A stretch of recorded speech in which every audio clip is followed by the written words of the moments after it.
Енді бір сұрақтар болады ғой. Дінді дұрыс түсінбеген осы подкаст сұрағанда мынандай сұрақ мүмкін. Неге арабтар? Енді қалай айтсам болады? Менің өзімнің қолымдағы шәкірттерім көптеген шетелдіктен оқып келгендердің мықты деп айта аламын. Ол сен қандай алып қалыңдар да, ол сен білмей тұрсың, сен мәке, сен представление болмай тұрсың дейді даже. Неге саған білем ғой, саған ақида біздің кәдімгі аудитория. Саған ақидың сен дәрежесін білмей тұрсың ғой, араб мемлекетіндегі өзінің условиясын қойып кеткен адамға мойындатқызып. Сен ол жібермейсің ғой сен оны. Бұл каждый индивидуально радикалды сөйтіп ұстап жүру қиын ол негізі. Кім мәке ондай таппайсың деймін сен. Сен барып Турцияға барып университетте ондай арабтар жоқ. Жоқ ондай. Бірегей университет. Бірегейіңнен мен деген кәдімгідей бірінші университет деп тұрмын ғой мен оны. Просто бағасы берілмей тұр. Сол кезде ана кісінің айтқаны, Әлиасқарды Қазақстанға апарып қойды десейші дейді да маған.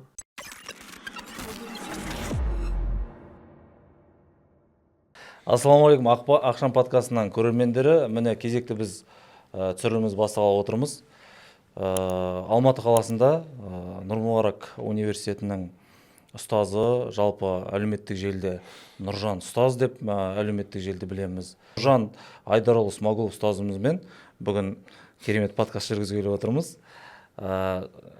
Ұстаз, жалпы қазіргі уақытта бұған дейінгі жалпы дін саласындағы проблемалардың туындауының негізгі себептерінің бірі жастардың басқа шетелдік елдерде оқып, сояқтың мәдениетін, идеологиясын алып келу мәселесі болды.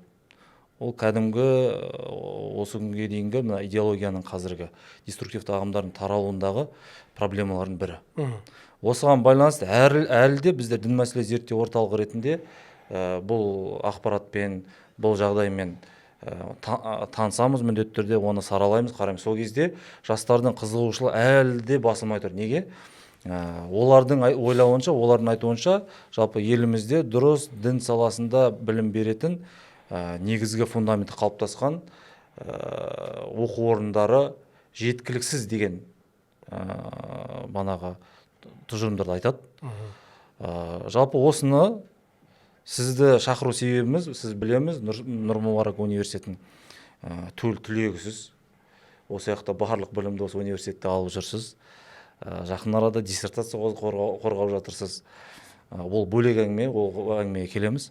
Енді менің сұрайын дегенім, жалпы Нұрмұбарак университеті толыққанды біздің азамат пен азаматшыларымызға дін саласында білім беру қауқары бар ма?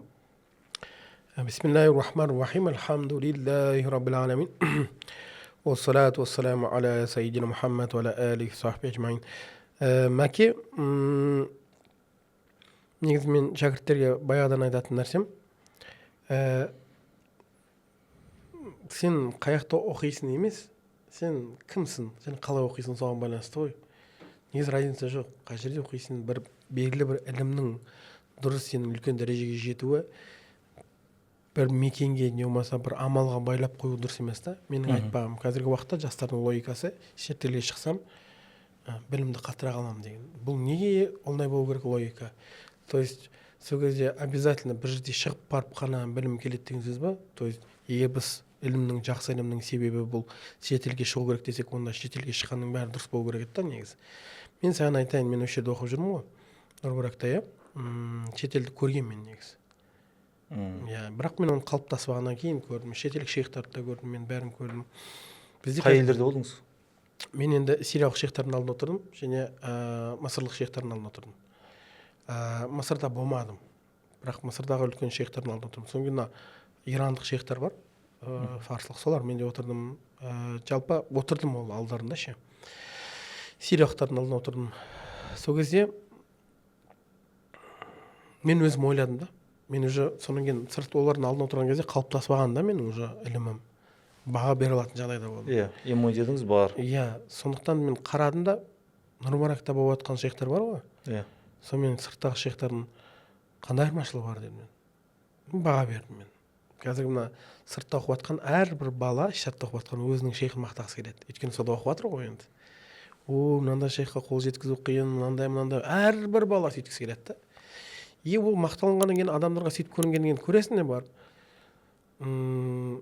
білімсіз деп айтпайсың, иә шейхтар ғой дегенмен. Иә. Бірақ қаншалықты біздегі Нұрбарақтағы болып жатқан шейхтар бар төмен да сен. Сен қазір Нұрбараққа мен тас лақтырсаң барып арабқа тиеді. Ол қандай араб білесің ба? Мәке бәрі не доктор, не профессор. Өзінің саласында. Қазір 24 араб жүр профессор. Нұрбарақта. 24 жүр. Сен 24-ті түсініп тұрсың ба, Мәке? Нұрбарак деген университетке, кішкентай университетке 24 жүр. 24 дегеніміз басқа ұстаздар болмаса да 24 алып шығады деген сөз ғой Нұрбаракты. Қазақтарды қоспағанда. Сондай нығмет та бұл. Одан кейін сен шетелге шыққан кезде, енді шетелдесің ғой, сен шәкіртсің ғой шетел жүрген кезде. Саған ол өзінің отанында жүргеннен кейін шәкірттер көп болғаннан кейін саған одан көп уақыт бөлмейді саған.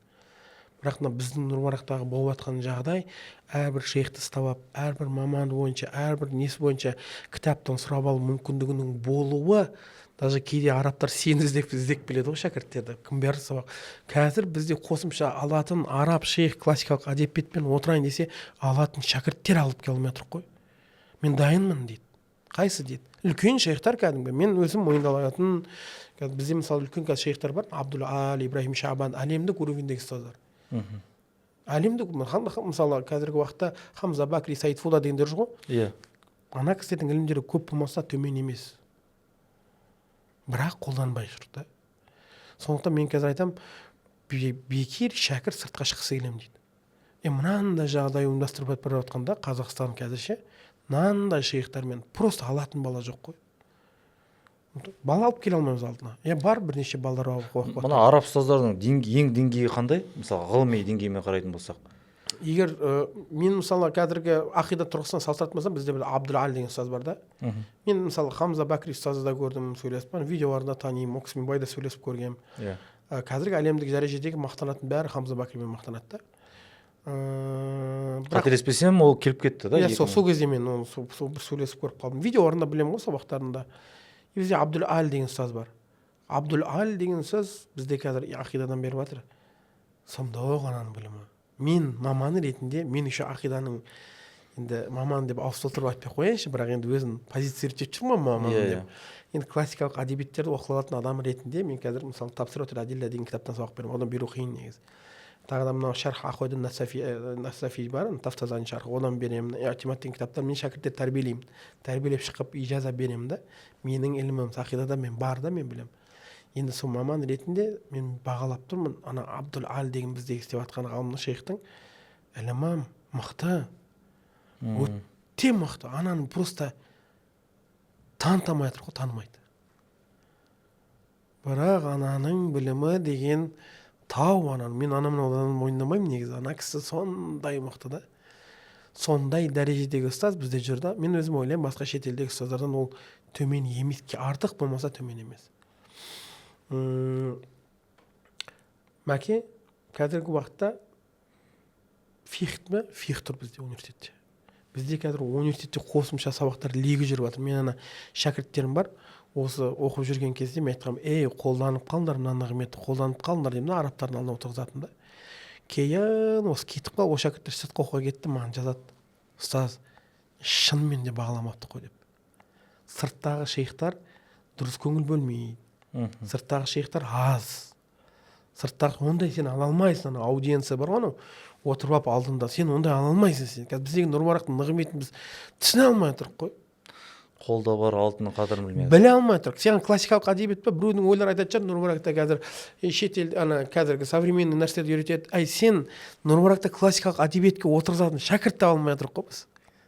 Үлкен шейхтар тұр да қазір. Мен вообще кеңес беретін едім, шұғылың вообще керегі жоқ қазір. Нұрбарақ тұр бізде. Не деген университет қазір?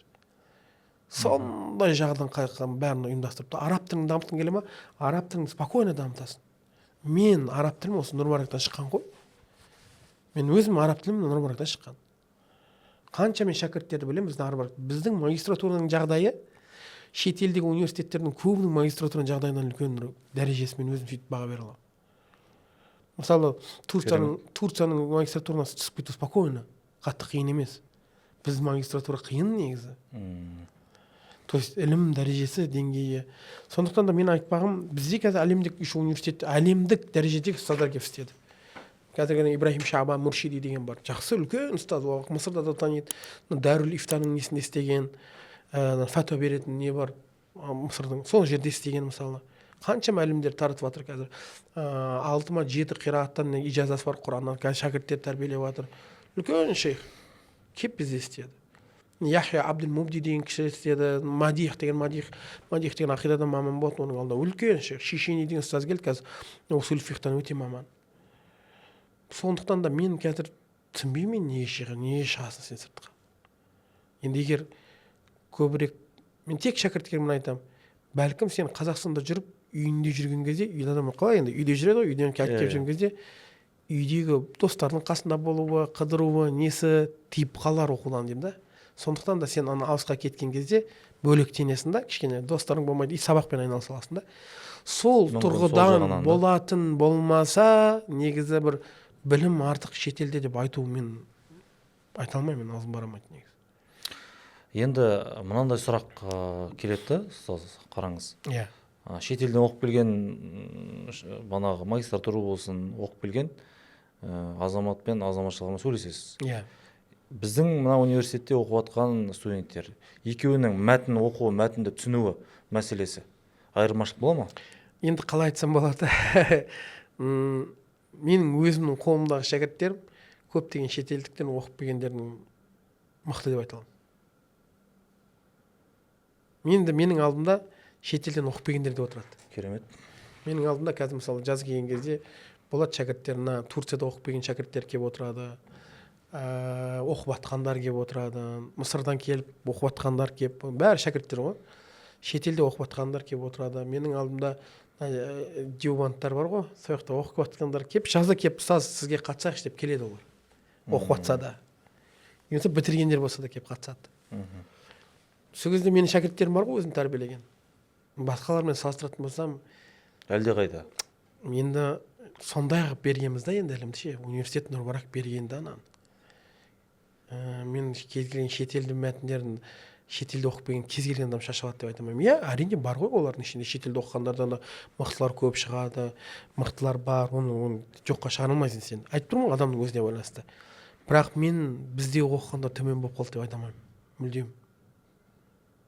Сондықтан да қазіргі мен өзімнің алдымдағы отырған алды шәкірттер, мысалы бір шәкіртім болды, аты Мұхаммед деген. Ол естісе өзінше болып қалған шығар, осының атын атады деп. Иә, сол өткен жылы международный сайыс болды Татарстанда. Саудия қатысты, Иран қатысты, Индия қатысты, Өзбекистан, Азербайжан, Қырғызстан, біраз мемлекеттер қатысты. Соның ішінен Ханафи фихы бойынша араб мемлекеті бар, жаңа Индия, Пакистан, бәрі бар да, Туркия бар. Соның ішінен Ханафи фихы бойынша 3-ші орын алып шықты. Менің шәкіртім. Керемет. Иә, ол Ханафи фих бойынша, Ханафи усул фих бойынша 3-ші орын алып шықты. 1-ші орынды жаңа енді Татарстанда болғаннан кейін татарлар алған енді. 2-ші орында Түркия алғанда, 3-ші орында араб мемлекеттері тұрған жерде Ханафи мазхабынан кім біздің Қазақстанды ондай жерде сен ойла қандай мемлекеттер тұрды ана жерде. Сен Қазақстанның 3-ші орнын алып беру бұл Ханафи фих бойынша бұл Қазақстанның уровенін көрсетпей ме негізі? Әйтпесе Пакистан бар, отан Ханафи фихының. Индия тұр, анау Иран тұр, Таджикистан, Өзбекистан, Қырғызстан, Азербайжан, бәрі енді қатысқан ғой енді. Соның ішінен Ханафи фихының дәрежесін 3-ші орын алып беру деген бұл дәреже негізі. Сондағы менің алдымдағы отырған шәкіртім. Өте жақсы білімі. Өте жақсы. Мен оқытқызамын ғой, кітаптарды оқытқан кезде оқысы да, несі де. Оның қасында, енді ол баланы нетпей қойын, оның қасында одан да мықтылар бар, одан да кішкене сәл төмендер бар. Ол жалпы уровень осындай да. Иә.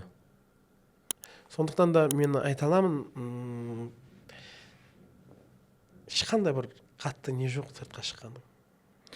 Енді жалпы заң бойынша өзінің банағы негізгі тәртібі бар. Шетелге шығып оқудың. Иә. Діни оқу орындарының барлығын Қазақстан мұсылмандар діни басқармасының өзінің бекіткен меморандумдар бар. Әрбір университет пен әрбір елдің. Сол университеттер арқылы ғана анықтамалар алу арқылы банағы қалай айтамын, жолдамалар арқылы барылады. Иә. Көбі соған қарамай, туристік бағытта шығып кетеді, шетелдік марказдарда оқиды. Бір банағы мен негізгі университетке түсем деп, тіл оқып жатырмын деп, сол ішінде деструктивті идеологиялық бағытта біздің дәстүрге сәйкес келмейтін, құндылыққа сәйкес келмейтін идеологияларды оқып жатқан азаматшылар бар, оны жасыра алмаймыз. Иә. Енді солар елге келген жағдайда қандай қаупі болуы мүмкін? Енді бұл дін деген қандай, мәке? Бұл дін деген мынандай нәрсе ғой, мен жалпы мұның алдында да айтқам, негізі діни уланған адамды негізі діни қайтара алмасаң, діни психологтар не болса, діни мамандар қайтармаса, жалпы құр психологтар қайтарады дегенге мен аз сенемін негізі. Өйткені діни уланғанда діни маман қайтару керек те енді негізі. Дәлел деп. Иә, енді қаншалықты оның психологиясына кіріп, сенде гештальт не болса анау мынау деп алып шығады екен. Енді бәлкім Аллаху а'лам бәрі неден ғой. Бірақ мен өзім мысалы оңалтуда діни мамандардың істегенін жақсы көремін да. Өйткені білу керек мәселесін, оның проблемасын, қандай нәрседе деген сияқты. Сендерде мысалы үйретемін, сен шәкіртсің ғой. Білемін. Айтшы бәріне. Айтамын ғой қазір. Келеміз оған. Жақсы. Соны айтып жатқаным, ойнағаным ғой. Соны айтып жатқаным, негізі діни маман болу керек. Діни маман болатын болса, ана қайтып келген уланған адамдарды қайтару ықтималдығы көп болады. Бірақ енді сенің сұрағың, олардан қандай қауіп-қатер болуы мүмкін деп отырсың ғой. Мәке, бұл дін деген мынандай нәрсе ғой. Сенің прав қылады да басқаларды не прав қылу керек болып тұрады бұл. То есть сен неге дін, ол дін емес болып қалады да сенде. Просто бұл жерде мынандай нәрсе қайтады, ақиқат біреу ма, әлде ақиқат бірнеше ма деген сияқты. Иә. Ақиқат біреу деген қағидат. Ғалымдар мынандай нәрсені айтады, қандай да бір спорда егер сенің оның дәлелдерің дұрыс емес деген нәрсені айта алмайтын болсаң, онда ол ақиқатты іздеу спор емес дейді. Ол кімдікі дұрысырақ мәселесі спор дейді. Мысалы біз айтамыз ғой, ханафи, шафи дейміз ғой. Бұл жерде шафи мазхабы бір дәлел болса біз айтпаймыз ғой, сенікі адасқандық анау айтылмайды да. Бұл жерде фихи тұрғыдан мынау жақсырақ, мынау кішкене әлсіздеу деген тұрғысынан айтылады. Бірақ ақида тұрғысынан, сенім тұрғысынан сен өзіңдікін дұрыс дедің ба, автоматически мафхумул мухалифа дейді, басқаныкін дұрыс емес деп тұрғанмен тең бұл. Деуің керексің сен. Өйткені ақидада ақиқат біреу. Енді сен қазір біреу бір сенге сеніп тұрма, оның автоматически басқаныкі дұрыс емес. Енді плюрализм деген бар, иә? Әрбір өзінің 8 миллиард болса, 8 миллиард ой деген мағынаны білдіреді ғой негізі. Иә, бірақ енді қалай, былайша айтқанда, лояльно относиться ғой басқа дінге ше. Ақиқатты бірақ өзіңде деп есептеу арқылы. Иә. Бұл пайғамбарымызда болған ма? Пайғамбарымыз үйретіп кеткен, пайғамбарымыз яһудилермен де өмір сүрген, пайғамбарымыз мушриктермен бір қаланың ішінде өмір сүре берген да. Бәрі ешқандай проблема жоқ. Бізде ислам өте, мысалы, исламның бұл дүниедегі мақсаты не деген сұраққа келетін болса, ғалымдар айтады, адамдардың хақларын орында ұстап тұру үшін келген дейді болды. Бұл дүниелік мақсат. Я ақыреттік мақсат бұл арғы дүниеде неге жеткізу дейді ғой. Иә. Бірақ бұл дүниелік мақсат не деген кезде адамдардың хақларын бұзылмауын қарап отыру дейді. Енді соңайтып келген дін барып біреудің хақысын бұза салады дейсің ба, что ол дінге сенбейді дегенмен? Жоқ, ондай емес. Просто енді мен не айттым кеп тұр, санасы уланып келген адамды қайтару қиын. Ол қазір дін деген мынандай нәрсе, нәзік нәрсе ғой. Ол сенің жаңа айттым ғой, сенікі дұрыс деп есептесең, басқаң автоматически дұрыс болмауы керек. Сондықтан да жан сақ түсініп, дінмен до конца кетіп қалатындар өте жаман апаратын, результатқа апаратын содан да.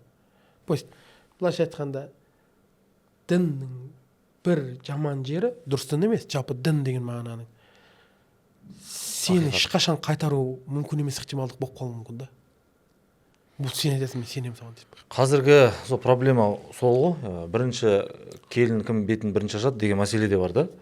Былайша айтқанда блок секті ғой. Мәке, мына әңгімең сенің тура. Енді қазір біз біліп тұрық қой, дінді көп жағдайда қайтару эффективності бар енді, бірақ қатты жұмыс істемейді. Демек, біз қазір бет ашумен айналысуымыз керек та. Сол ғой. Бет ашумен айналысуымыз үшін дұрыс дінді тұғымыз керек та қазір. Қазір біз адамдарды діннен тыйғанмен де, общий тыйғанмен де ше, біз бір жақсылық жасап жатқан жоқпыз. Потому что олар ертеңгісін бір возрастқа мархала келеді ғой, ол бәрібір дін ұстанғысы келеді да. Сол кезде сен оның алдында ешқандай иммунитет тықпағасын оған, ешқандай укол, инъекция салмағасын, сен кішкентай балалар туылған кезде біз саламыз ғой инъекцияны ше. Сондай мектептен дұрыс дінді үйретіп жіберу керек негізі ше. Чтоб ертеңгісін өскен кезде адам біліп тұратындай. Біз анау мына Турция дегендер бар ғой мемлекеттер. Мысырда біз ана Турцияда бір обмен опытымен муфтиятында болып келдік. Мысырдағы шейхтарда мына шейх Усам аль-Азари келген кезде сонымен де сөйлестім. Ана радикализммен оңалтумен жұмыс істейді екен. Біздегі жұмыс оңалту дамыған сияқты, орда дамымаған. Сол ғой, иә. Бізде страшно дамып кеткен ғой, білесің бе, өзің Бізде жүрсің ғой. қатты дамыған. Сен радикалды, потенциальный ДРТшік дейсің ба? Потенциальный радикалды сен тұрасында түрмеге кірместен наблюдение жүреді ол. Түрмеге кіріп кеткен мархалада білесің бе, түрмеге барып жүреді. Ол жерде де жібермейміз. Одан кейін анау түрмеден шыққаннан кейін не дейді? Пробация. Пробация сен жібермейсің ғой, сен өзің ойла, шыққанда мархалада сен жібермейсің оны. Бұндай дамымаған оларда. Енді неге бізде үйтіп дамып кетті деген сұрақ туындайтын болса, мәке оларда ондай проблема жоқ қатты. Неге? Өйткені оларда негізі қай дін дұрыс екені изначально семьядан айтылып жатыр да. Иммунитет бар. Бар. Ол сен үйден біреу намаз оқып бара жатқанда басынан ұрып тұрып папасы баға беріп жатты да, қандай намаз оқып жүрсің деп. Бізде қазір мен өзім осы бірнеше рет айттым. Мен өзім намаз оқып кетіп бара жатқанда, менің папам білмейді, мама мен не оқып жатқанымды. Вообще білмейді мен не істеп жатқанымды. Ол діннен жоқ та ешкімнің сауаты қазір. Біз барып оқи беретінбіз. Кімсің, салафит болдың ба, вахабит ба, жаңағы такфирит болдың ба, білмей ешкім не екенін болып жатқан. Сондықтан да бұл жерде ана инъекцияны салу керек та, дұрыс дінді көрсету керек адамдарға. Сол кезде ғана мен ойлаймын, негізі бет ашудан басталып отыр ғой. Біз бірінші бет ашып қоямыз да. Енді рас бәрі бірінші бет ашуға келіп тұрса, онда бет ашайық бірінші. Сол жақсы емес пе? Бет ашуға келіп тұрса енді әңгіме. Дұрыс айтасыз. Жалпы мемлекеттің саясаты қазіргі уақыттағы дінге қатысты. Президенттің өзі құрылтайда айтып жатыр. Мемлекет дұрыс, дәстүрлі, кәдімгі өзіміздің ата бабамыз ұстанған бағытына сәйкес келетін діннің дамуына мүдделі, шынына келгенде. Иә. Біреулер оны дұрыс түсінбеуі мүмкін. Бірақ қазіргі жағдай, мына қазіргі подкаст түсіруіміз, біздің дінде банағы еркін оқуымыз, намаз оқу, басқа да діни рәсімдердің орындалуы, бұл негізі нығмет қой, дұрыс түсінген адам. Дұрыс айтасың. Негізі үлкен нығмет. Жастарға әсіресе. Бізде қазір сондай бостандық қой. Өткенде бір радикалмен сөйлесіп қалдым. Короче, не дейді, Украинада соғысып келгенмін деймін, бір таджик, короче, Крымда. Сұрақ бар ма, сұрағым бар еді деп келіп тұр ма, радикал, мынандай сұрағым деп. Тиісуге келіпті деді басында. Дұрыс емес қой деген сияқты. Содан мен түсінді мен кім екенімді. Сөйлеп түсіндіргені бастаған екен. Сен нең жоғал дедім да, білмеймін. Сен шейхтарың бар ма? Кім болсын дедім да. Орыс па, араб па, кім сенің шейхің? Звондашы, мен қазір сонымен сөйлесіп берейін дедім да. Бұл негізі әсер ететін бір жолдардың бірі да негізі. Авторитетін сындыру ғой. Авторитетін сындыру. Мен соны айтып тұрмын да, звондық кім? Араб па деп айту да важно да оған ше. Араб болса, араб шейхің звондашы, мен қазір сөйлесіп берейін деп айтып. Что анау сенің сөзіңді өсіміңді қалады да кейін. Соны айтып жатырмын енді. Кім сенің шейхің бар? Любойына звондаш деп айттым да. Любойына звондаш шейхің, мен қазір сөйлесіп беремін, араб па деп. Яна түсінді уже. Яна байланып қалды. Мен сендерді соған үйрететін ол негізі. Абыройыңды көтеру это важно деп. Соны мен айтпағым не? Анау айтып жатыр да маған. Қазақстан нағмет же дейді. Вообще тыйым жоқ қой дейді ғой. Религиядан деген сияқты. Мен сол кезде түсіндім да, біз енді минус жағын қарай береміз ғой, бүйтіп жатыр, сөйтіп жатыр, бүйтті, сөйтті деп адамдар қарай береді да енді. Негізі қарасаң, біздің Қазақстан нағмет негізі. Әркімнің өзінің бостандықпен ұстанғысы дінді келетін ұстана алады. Ешкім ештеңе деп жатқан жоқ, ешкімді мәжбүрлеп жатқан жоқ. Негізі нағмет та, қолдағы бар нағмет түсіне алмай тұр. Мына айтып емін еркін түсіріп, тығылып, пысып, бір жерде тұрып жүрген жоқпыз да әңгіменің бәрін. Ашық түрде сен қазір мынаны интернетке сала аласың. Нағмет па, мәке? Нағмет.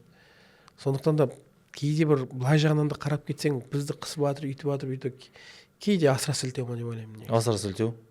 Біз жалпы мемлекеттік қызметте жүріп, соның барлығын ақпараттық түсіндіру. Бағана сіз айтып отырсыз ғой. Бет ашу деп.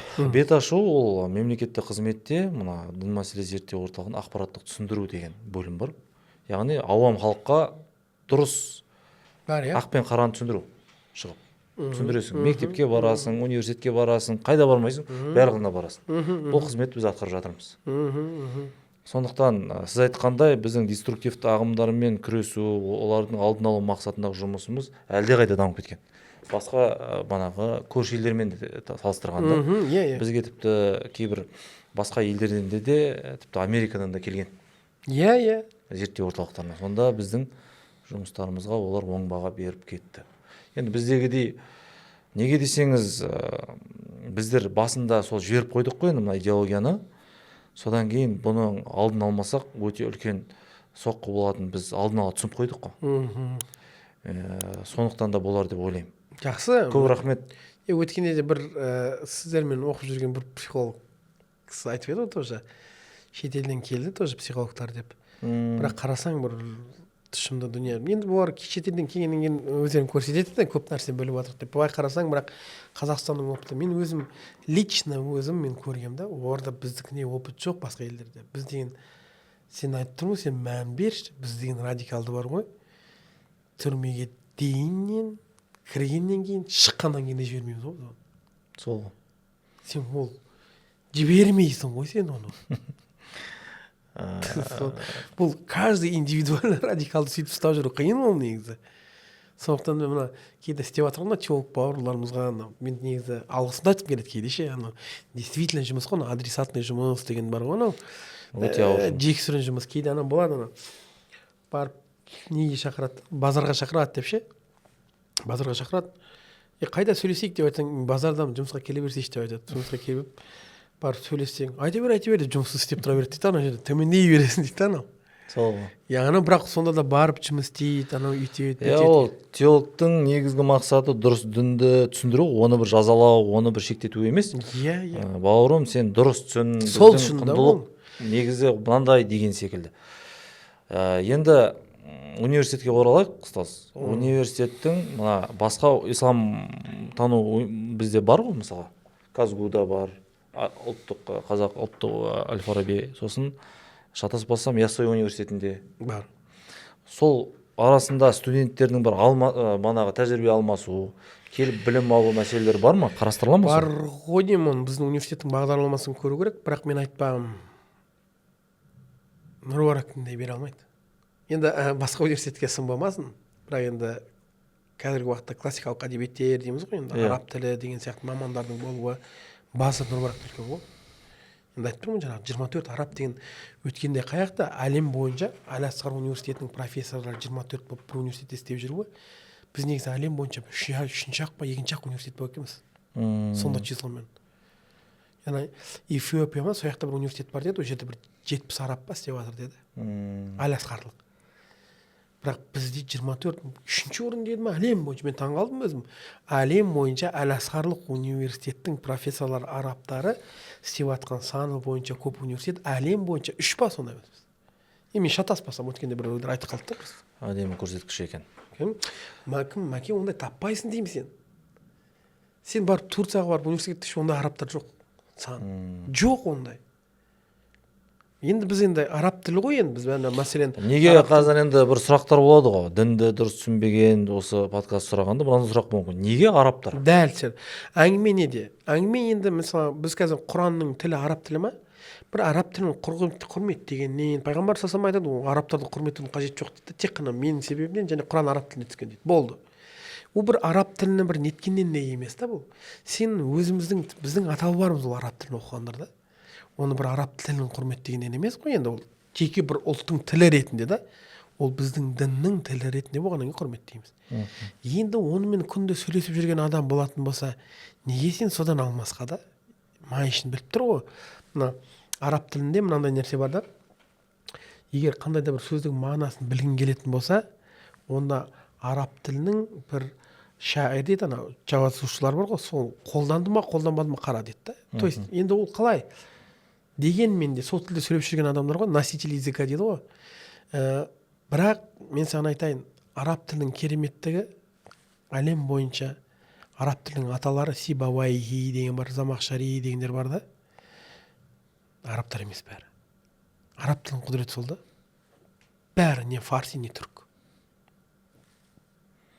Арабтар солардан біледі. Мысалға келтіретін болсақ, ең мықты деген хадисті жеткізуші, жинақтаушы ғалымдар. Имам Бухаридан бастап. имам Бухари бар, Барлығы да ол арабтар емес, алтауы. бәрі. Енді кімді Тирмизи. айтады? Муслимді айтады енді, біреулер араб дейді, біреулер оған қатысты ихтилаф бар енді. Бірақ енді сондай кітаптардың, авторлардың бәрі араб болмауы. Одан кейін сен қазір хадис, біз енді машһур болып қалған хадистерді береміз ғой, бірақ сен анандай адамдар, ғалымдарды білмейсің сен. Имам Насафи, Абу Муайна Насафи, Абу Хафс Насафи деген бар, Абу Баракат Насафи деген бар, Сығнақи, Қиуамуддин Итқани деген. Бәрі түріктер мен парсылар. Бәрі полностью. Ол сен қандай алып ғалымдарда, ол сен білмей тұрсың сен, мәке сен представление болмай тұрсың дейді даже. Неге саған білем ғой, Сығанақида біздің кәдімгі аудитория. Сығнақидың сен дәрежесін білмей тұрсың ғой, араб мемлекетіндегі өзінің условиясын қойып кеткен адам ғой, мойындатқызып. Бірақ бәрі кімдер? Түріктер мысалы, фарсылар. Сондықтан да мен айтпағым, сол бізден кетіп қалған ғой. Болғанда енді сол бізден кетіп қалған. Енді бірақ сол қазір жастар келатыр ғой, иншалла, поколение келатыр, жинап келатыр бәрін. Мына жерде енді мынандай сұрақ келіп тұр. Біздің шетелден оқығасын қазір мемлекеттік біздің оқу орнымыз жалпы дін саласындағы базасы қалыптасты деп отырмыз. Иә. Енді бұл басқа шетелдік азаматтар, жүздеген, мыңдаған азаматтардың келіп осында оқу потенциалы бар ма біздің университетте? Біздің университетте. Болатын болса, немесе болашақта болатын болса, өзіңіздің осы білім ошағындағы ұстаз ретінде неше жыл берер едіңіз? Сондай потенциалға, сондай дәрежеге жету. Біздің енді университетке қазір жайлап уже кіріп жатыр негізі. Басқа Турциядан оқып жатыр шәкірттер қазір келіп. Мен өзім байқап жүрмін. Иә. Мына Африка мемлекеттерінен оқып жатыр бауырларымыз. Мен енді біз Өзбекстан, Россияны, Қырғызстанды келіп оқып жатыр деп айтпағанда, олар уже и так та жүр да, ол көрші мемлекеттер. Қарабақстаннан көп жүр. Көтере алады. Негізі біздің университет қазіргі уақытта мен өзім просто белгілі болмайтын шығар. Орталық Азиядағы потенциалы мықты университеттердің номер 1 деп өзім баға бере аламын мен. Маған без разницы, мен Өзбекстандағы университеттер болсын, басқа университет болсын, Орта Азиядағы бағасы берілмей тұр да, мәке. Бірегей университет. Бірегейіңне мен деген кәдімгідей бірінші университет деп тұрмын ғой мен. Просто бағасы берілмей тұр. Сен 24 араб профессор деген түсініп тұрған жоқсың сен, иә? Түсінбей тұрсың сен. Сен 24 доктор профессор деген түсініп тұрсың ба сен, мәке? Түсініп тұрмын. Жоқ, мен түсіне алмай тұрсың ғой сен. Сен қараса 24 деген не сұмдық ол сен. 24 профессор. Мұхаддисі бар, фақихи бар, мутакаллим, ақидасы маманы бар, араб тілінің мамандарына айтпағанда араб тілінен 10 жүр ғой. Грамматика, наху сарфтан, балағадан, муфассирі жүр, тәфсиршігі жүр. Бәрі профессор, доктор деген түк оқымады дегеннің өзіне де әйтеуір бірдесе алып шыққан адамдар ғой, өздерінің өмірлерін 30-40 жыл соған арнағандар да ол. Сондайдан сен 24 жүр ғой. Енді кім сондай ілімді алғысы келетін болса, прямо анандай, бұл біздің университетке жасап қойған. Мен, мынандай болды. Турцияға барған кезде бір шейхтермен сөйлесіп қалдық. Сол кезде, мен сен қаяқта оқыдың деді, тамам. Арабша сөйлесіп сөйтіп тұрды. Мысырский ғой деді. Мен ана кішкене мысырлықтар, біздегі мысырлықтар ғой. Иә. Соны мысырлық ләкна дейді, андай сезіп тұрды ана мысырлық не дейші. Жоқ, мен мысырда оқымадым деді. Сен қалай онда бүйтіп арабша сөйлеп тұрсың? Мен Қазақстан деген мемлекетте оқыдым дедім. Осында университет бар, бізде осында ұстаздар деді. Сол кезде ана кісінің айтқаны, Әлиасқарды Қазақстанға апарып қойды десейші дейді да маған. Ұнады маған да ана сөз. Иә дедім, Қазақстанға әкеп қойған дедім.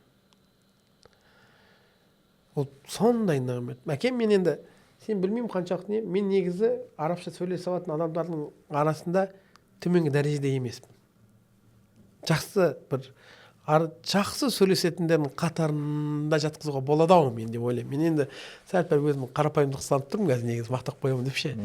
Бірақ мақтанайын деп тұрмын да, бірақ көп адам жетпейді маған. Кім болса да енді көп адам жетпейді.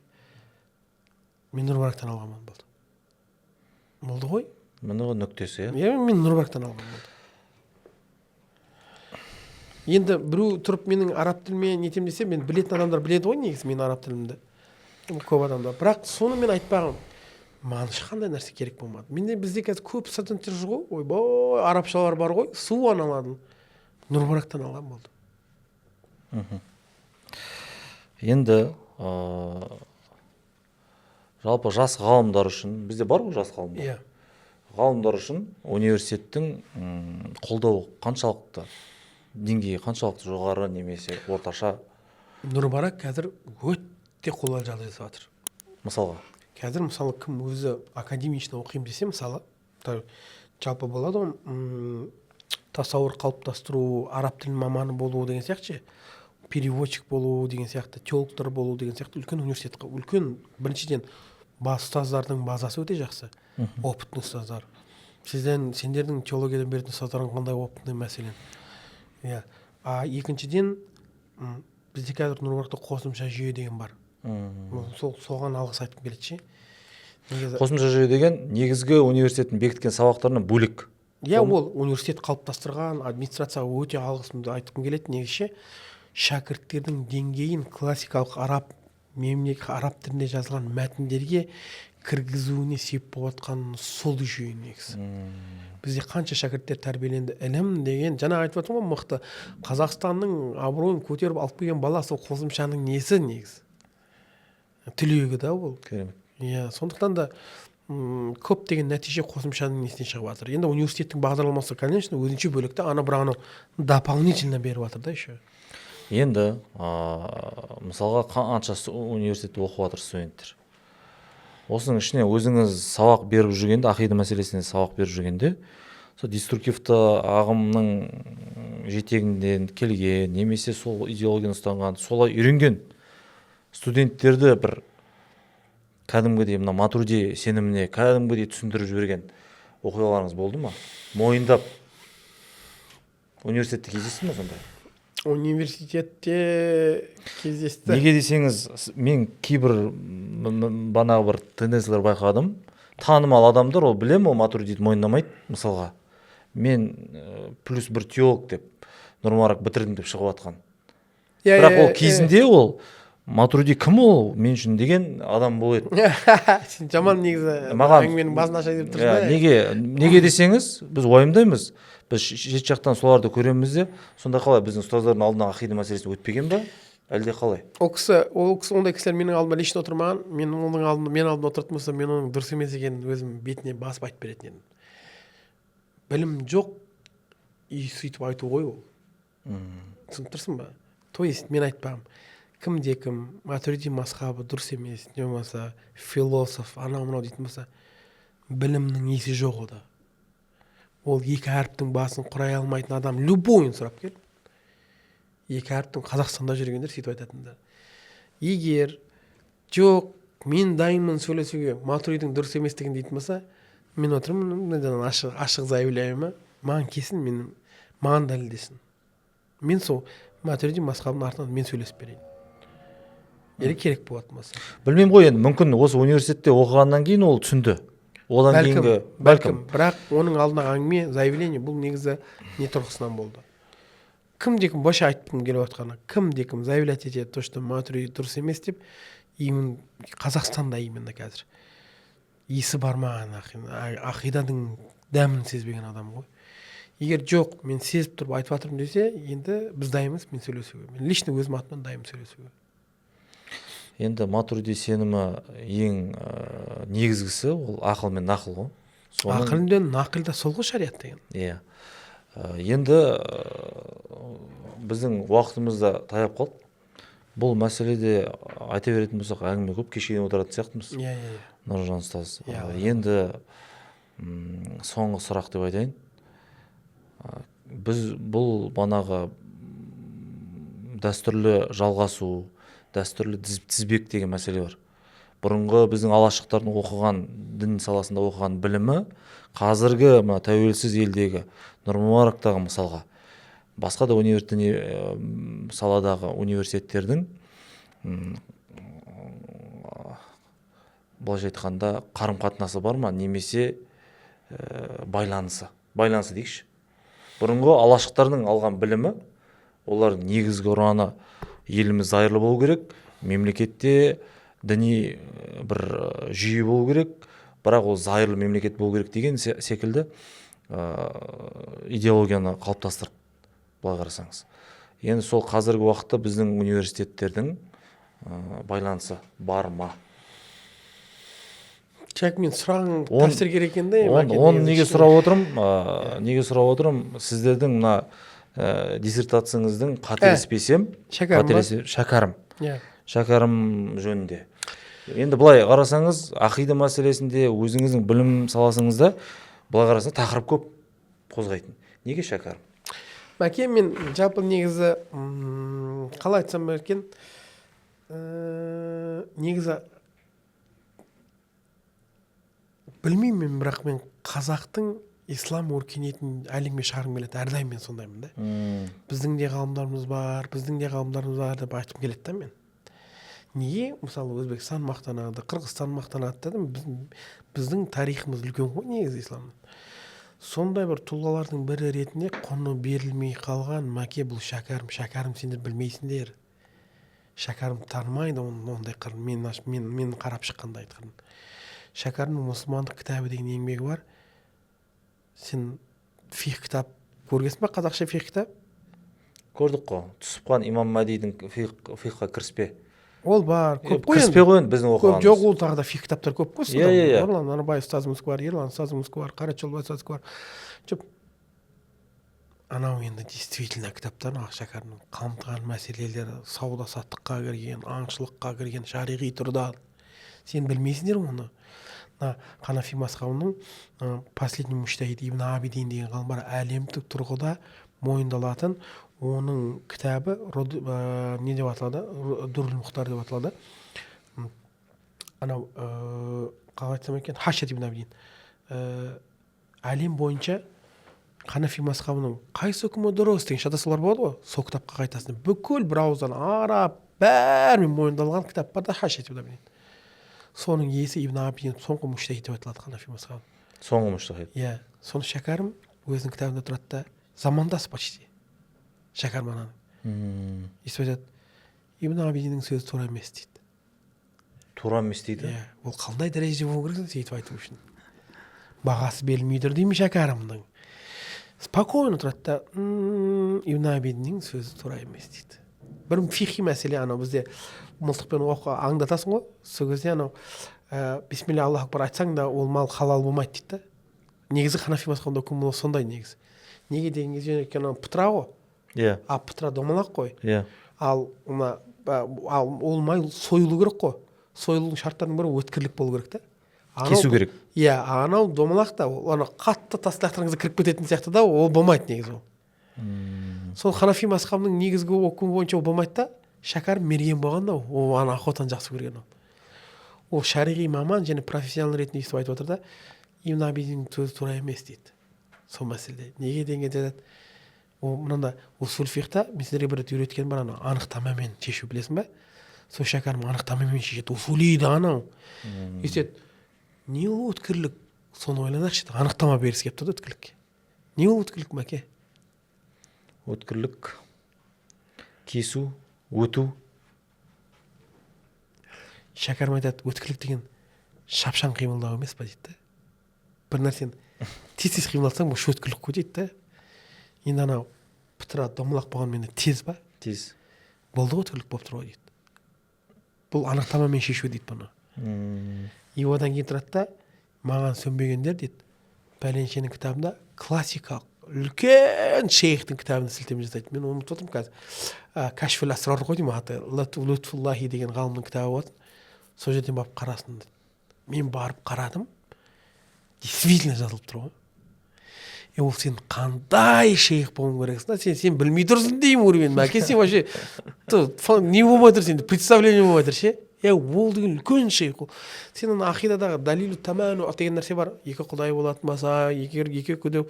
Соны қазақша тілде жазып кеткен адам ғой. Сен оны Шанх деген кітабын оқы, сен түсінбейсің оны. Қазақша жазылып тұрса да. Анау таза мантықи логикалық түрде жазылған жоғарғы дәрежедегі түсінікпен жасалған ананы ақида маманы болмаса түсіне алмайтын еңбек қой анау. Шәкәрім мойындал, мен бір сіз ойлаңыз, сонда Шәкәрім осындай ғұлама болып тұрып, егер де түсінбесеңдер немесе біреуге тоқтау керек болмаса, Абайға тоқтаңдар деп айтады ол кісі. ол да бар. Сен Сонда ол Абайдың дәрежесі қандай деген сұрақ келеді да? неге сен қызықсың не? Мысалы не Абайдың дәрежесін мен Абайдың дәрежесінің ұстаздарым бар ғой, силсиласын анау пайғамбарымызға шығарғам. Анадан алды, пайғамбар ұстазға дейін пайғамбарымызға жағасатын несі бар оның. Тізбек. Абай ол медреседе Ахмет Риза медресесінде оқыған ғой. Сойықтақ шейхтардан ана татарлық шейхтар бар келген, солардан қолынан алған еңбегі ол.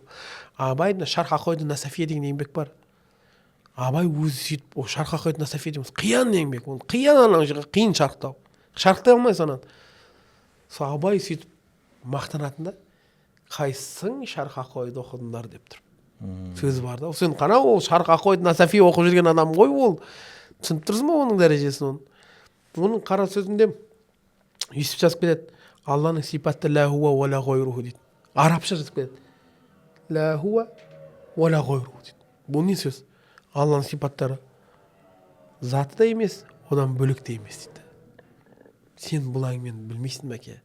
Бұны ақида іліміндегі терең жүргендер бар ғой, солар ғана түсінетін сөз да бұл. Соны жайлап тұрып, оны еще қазақшаға аудармағанда, оны былай жазсаң болады ғой, ол өзі емес, заты емес, ол шықпай қалады да, ана қазақша қалып көп. Мен шықпағанда қалай дұрыс аудармағанса кетесің да короче анадан. Именно сол моментте сөйтіп жазып кетеді да анау. Абайдың ақидасымен ойлау екеуі де матуридит. Чистейший матуридит. Мен ана Шәкәрімнің диссертациясында екеуінің ақидасын салыстырдым мен. Соныкін Абайдікін және классикалық матуриди Мәскеу мектебінің үлкен ғалымдары бар ғой, солардың үшеуінің ақидаларын былай отырып салыстырдым. Үшеуі бір сөз айтып отыр ғой. Құны берілмей тұр мәке. Рахмет ұстаз. Енді менің негізгі ниетім сол манағы жастарымыздың керек жоқ сыртқа шығу. Отандық университетті бағаласын деген мақсатта. Рахмет, көп-көп. Осындай сұхбаттарыңыз көп шыға берсін. Әмин. Шәкірттердің барлығы ілімдерін ала берсін деймін.